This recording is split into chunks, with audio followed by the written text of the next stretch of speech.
মানে আপনি যে ফিরে আসার কথা বলছেন, সেই ফিরে আসাটা কেমন করে হবে? যে ভারত সর্বদলীয়ভাবে তারা একমত হয়েছে যে শেখ হাসিনাকে বাংলাদেশ যারা দুর্নীতি করেছে, যারা অর্থ পাচার করেছে, হ্যাঁ, যাদের কারণে আজকে এত অভিযোগ আওয়ামী লীগ সম্বন্ধে শোনা যায়, তারা পরিশুদ্ধ হয়ে যাবে, তারা বাদ পড়ে যাবেন। হ্যাঁ, আওয়ামী লীগের সত্যিকার বঙ্গবন্ধুর আদর্শে যারা বিশ্বাস করেন, আওয়ামী লীগের নীতি, বাংলাদেশের মুক্তিযুদ্ধের যে মূল যে স্তম্ভগুলো সেগুলোতে যারা বিশ্বাস করেন, যারা সত্যিকার অর্থে নেত্রীকে নিয়ে নেত্রীর কথা মতো দেশটাকে গড়তে চান সততার সাথে, তারা টিকে যাবে, তারাই দেশে ফিরে আসবে, এইভাবে চিন্তা করতে চাই।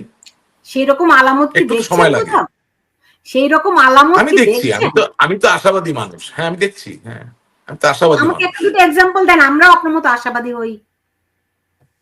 হ্যাঁ, এখন তো 15 বছর ধরে এই দলের ভিতরে যারা ধরেন ত্রুটি বিচ্যুতি অন্যায় অপরাধ করেছেন তাদের ব্যাপারে কেউ কিছু বলতে পারতো না। এখন আস্তে আস্তে তো মানুষ আলাপ করছে, প্রতিবাদ করছে, তো বলছে তো যে এই লোকটা এই ক্ষতি করেছে, একে আমরা চাই না, আমরা অমুককে চাই, এই ধরনের মানুষ চাই। এই আওয়াজটাই তো আস্তে আস্তে, এই রেজোনেন্সটাই তো বাড়তে বাড়তে একটা জায়গা পরিষ্কার হয়।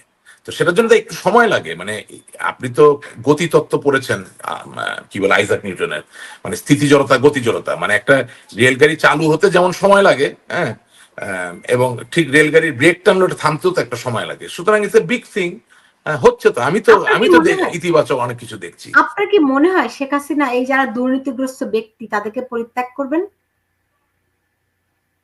আমি আশা করি, বিশ্বাস করতে চাই, আমি আশা করি, বিশ্বাস করতে চাই। এটা তো বিশ্বাসের ব্যাপার না, এটা হচ্ছে গিয়ে আপনার এটা বিশ্বাসের ব্যাপার। হ্যাঁ, নেতৃত্বের জায়গাটা তো বিশ্বাসের ব্যাপার। তো ধরেন 1 বছর হয়ে গেছে, রাইট?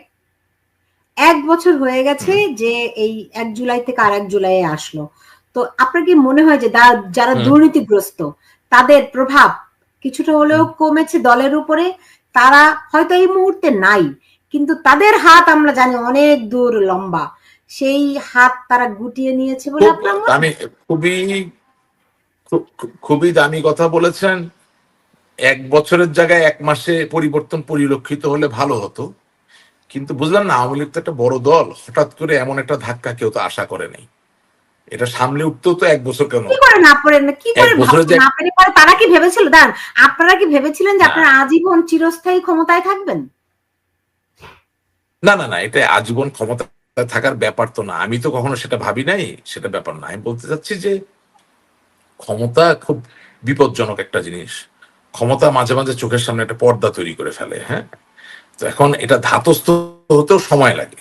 আপনি যে প্রশ্নগুলো করছেন ওগুলো হচ্ছে আদর্শিক প্রশ্ন, যে আপনি সারা জীবন ক্ষমতায় থাকবেন, ঠিক আছে, আজকে নাই কালকের থেকে আপনি উঠে দৌড়ানো শুরু করেন, না, এরকম না।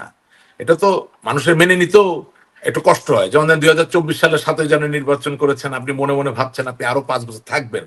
এখন বিধিবাম 5 বছরের আগে 6 মাসের মাথায় পড়ে গেলেন, এটা তো আর কেউ চিন্তা করেনি। হ্যাঁ, তো এটা সামলে উঠতে 1 বছর লাগতে পারে। আর তার থেকে বড় কথা কি জানেন, যেই লোকটা 1000 কোটি টাকা অন্যায় করে দুর্নীতি করে আওয়ামী লীগকে ব্যবহার করে ইনকাম করেছে, আয় করেছে, সে খুব সহজে আওয়ামী লীগকে ছেড়ে দিবে এটা মনে করারও কোনো কারণ নাই। এটার জন্য সময় দরকার আছে। এবং আপনি যে বললেন সমালোচিত, যেমন আমি একদম ওপেনলি, আমার জায়গা খুব সহজ, আওয়ামী লীগ, বঙ্গবন্ধু, শেখ হাসিনা, এর বাইরে আমি অন্য কারোর সাথে কোনো কম্প্রোমাইজের কোনো বিষয়ই নাই।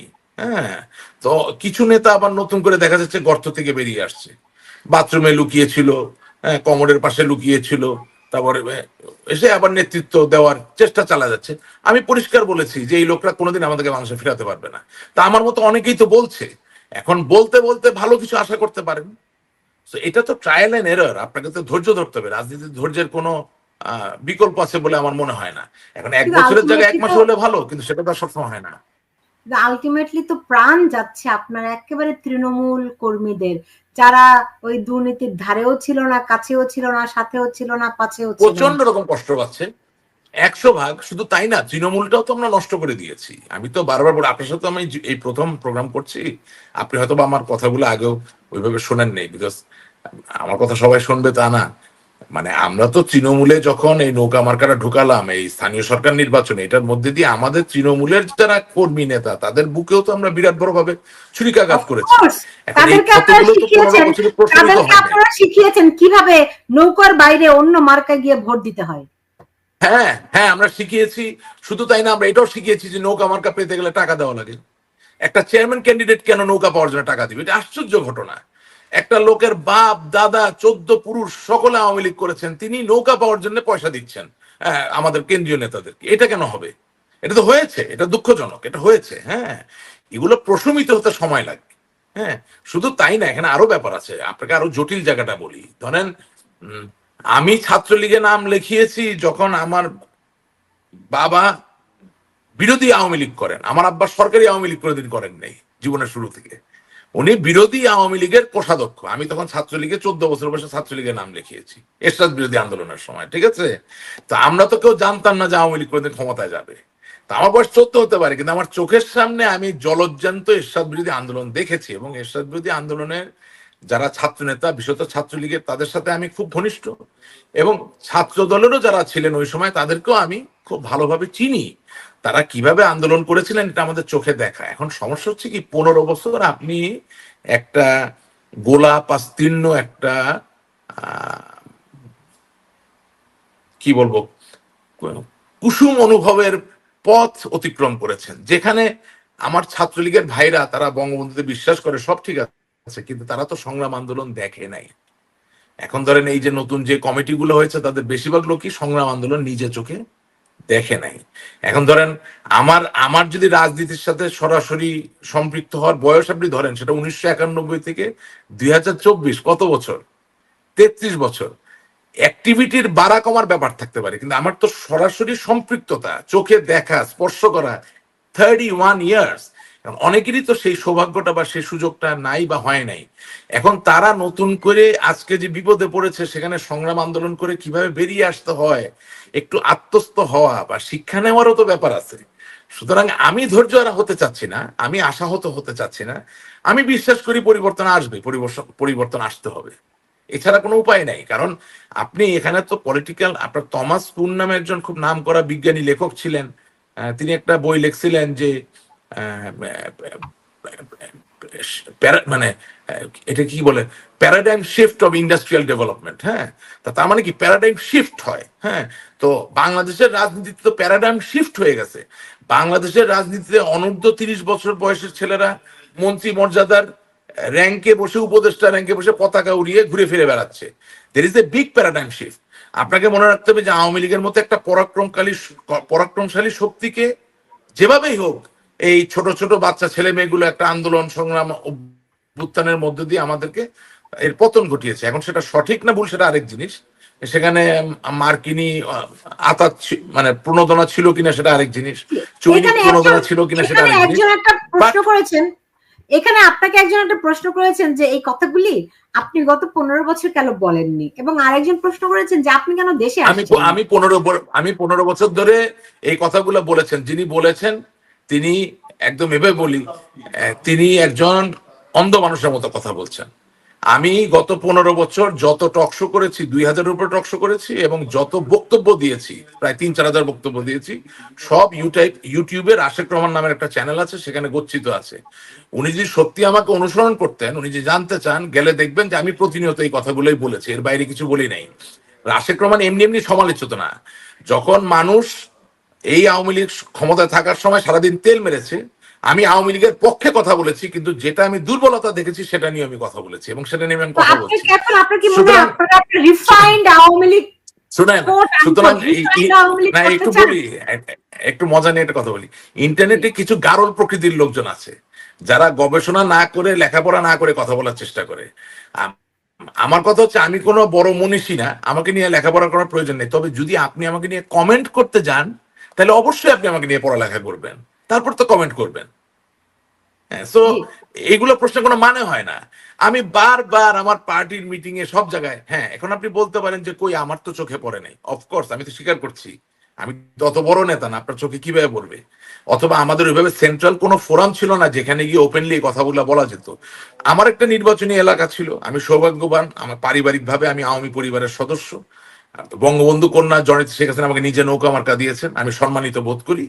আমার পার্টি ফোরামে যখনই আমি সুযোগ পেয়েছি, আমার নেতাকর্মী পেয়েছি যে মৌলবাদের উত্থান ঘটছে, বাংলাদেশ আওয়ামী লীগের জনগণের সাথে দূরত্ব বেড়ে যাচ্ছে, আমাদেরকে এটা গোছাতে হবে। আরো অনেক কথাই বলেছি, এমনকি বহু সিটিং মন্ত্রী মিনিস্টারের ব্যাপারে আমি সময় টিভিতে সমালোচনা করেছি, ডিবিসি টিভিতে সমালোচনা করেছি। এখন কেউ শোনে নাই, এটা তো আমার দুর্ভাগ্য, আমি কি করব? জি, এখানে অলকা তালুকদার একটি প্রশ্ন করেছেন আপনাকে, আমার প্রশ্নটি পছন্দ হয়েছে, আপনারও মানে আমারও প্রশ্ন এই প্রশ্নটি, সেটি হচ্ছে যে এত লয়ালটি আপনাদের, তাহলে শেখ হাসিনা কেন আপনাকে বা আপনাদের মতো এত লয়ালদের পাশে না রেখে কাদের সাহেবকে, মানে ওবায়দুল কাদেরের কথা বলছেন, যে কেন বেছে নেন দিন শেষে? একজন পোর খাওয়া নেত্রী কি এতটাই কানা?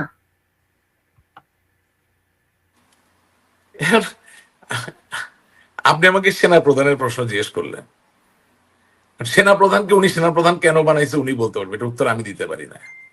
এখন ধরেন এভাবে একটু, আমি একটু সামনে থেকে পিছন দিকে যাই, হ্যাঁ, তাহলে আপার উত্তরটা সুন্দরভাবে দেওয়া যাবে। মানে আপনার আপনার যে প্রশ্নটা, এই যে অলকা তালুকদার আপা যেটা করলেন, সেটা উত্তরটা দেই।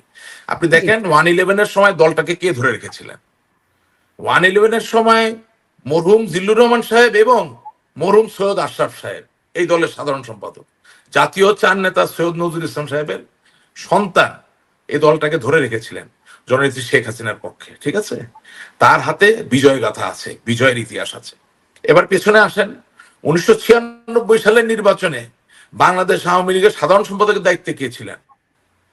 মরহুম জলিল চাচা, জলিল সাহেব, আব্দুল জলিল সাহেব, ঠিক আছে? আপনি এখন পেছনে আসেন, আপনি বাংলাদেশ আওয়ামী লীগের সোনালী সংগ্রামের যে ইতিহাস, যেটা 80-র দশকে রচিত হয়েছে, সেখানে কারা সাধারণ সম্পাদক ছিলেন? মরহুম সৈয়দা সাজেদা চৌধুরী, মরহুম জিল্লুর রহমান সাহেব।